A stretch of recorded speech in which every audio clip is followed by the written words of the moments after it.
oleh Pater Heru sebenarnya sangat selaras dengan yang akan saya sampaikan. Apa yang dapat kita pelajari dari peristiwa pandemi? Lesson learn-nya apa sih? Ternyata lesson learn yang paling menohok kita menurut kami, saya sebagai orang tua, sebagai guru, sebagai dosen adalah seyogianya kita itu harus membiasakan diri semenjak kecil untuk belajar secara mandiri dalam berbagai situasi dan kondisi. Kalau ini sudah tercipta, mau pandemi, mau perang, mau endemi, mau ada apapun, saya rasa tidak akan pernah ada masalah dalam masyarakat kita. Yang membuat kita kelabakan adalah karena kita lupa pada esensi belajar atau proses pembelajaran itu sendiri yang pada hakikatnya ada hakikat kemandirian, berasal dari dalam.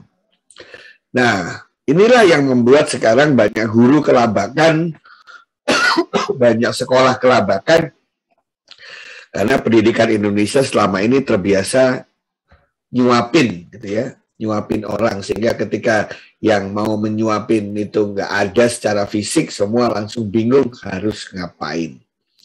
Jadi inilah saya rasa yang menjadi hal permenungan kita bersama. Karena kita tadi seperti yang Romo katakan, tidak tahu habis ini ada pandeminya terus apa tidak, apakah ada virus baru atau tidak, apakah nanti akan terjadi perang atau tidak, atau mungkin nanti terjadi bencana alam atau tidak, nobody knows, gitu ya. Tetapi kalau kita mengatakan bahwa pembelajaran itu adalah proses yang sebenarnya sangat manusiawi, sehingga dalam kondisi apapun kita sebagai pribadi harus mengusahakan untuk bisa mendapatkan sesuatu, maka nampaknya dalam lingkungan apapun yang terjadi, seorang guru, seorang kepala sekolah, seorang siswa dapat beradaptasi dengan perubahan yang terjadi. Kenapa hal itu berani saya sampaikan? Karena definisi pembelajaran dari dulu sampai sekarang tidak pernah berubah, yaitu interaksi antara peserta didik dan pendidik serta sumber belajar dalam berbagai lingkungan belajar. Ada kata sekolah di situ? Tidak ada. Ada kata papan tulis? Tidak ada. Ada kata internet? Tidak ada. Ada kata guru? Tidak ada. Yang ada adalah pendidik. Artinya siapa? Ya kita semua. Adanya adalah interaksi. Apakah dikasih tahu interaksinya harus tatap muka? Tidak juga. Tapi segala jenis interaksi. Di situ ada tulis sumber belajar. Apakah artinya hanya buku? Tidak ada juga di situ. Dan di situ juga dikatakan lingkungan belajar. Apakah artinya hanya di dalam kelas? Tidak juga. Jadi mungkin salah kita sendiri dengan mindset kita yang mengatakan bahwa cara belajar yang paling benar itu adalah di sekolah, ada gurunya, ada papan tulisnya, ada proyektornya, ada tempat duduknya, ada bukunya. Nah, kita menganggap 80-90% proses pembelajaran hanya ada di ruang-ruang seperti itu.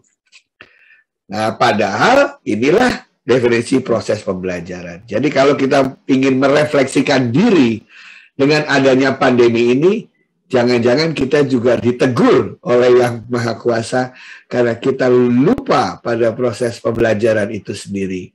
Dan Romo sudah mengatakan pendidikan asalnya dari rumah, seperti itu.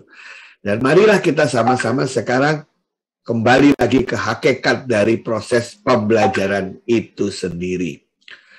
Jadi kalau ditanya, dari awalnya model belajar itu sudah blended, sudah hybrid gitu ya. Karena by definition bisa pakai apapun, dari manapun, dengan cara apapun. Nah, sekarang ada pertanyaan, tahu dari mana sebuah proses pembelajaran itu sudah berhasil? Ini penting. Karena banyak sekali guru-guru yang mengatakan, yang penting saya sudah menuntaskan konten. Nah, menuntaskan konten itu artinya, pokoknya harus ngajar X, selesai semua. Dia ngomong berbusa-busa di Zoom, berjam-jam di Zoom, sampai bahannya habis. Tapi yang namanya proses pembelajaran itu baru berhasil apabila adanya perubahan yang relatif permanen terhadap perilaku, potensi, kompetensi, atau kapabilitas peserta didik. Jadi yang paling tahu proses pembelajaran itu berhasil atau tidak bukan gurunya, tetapi kejujuran dari peserta didik itu sendiri.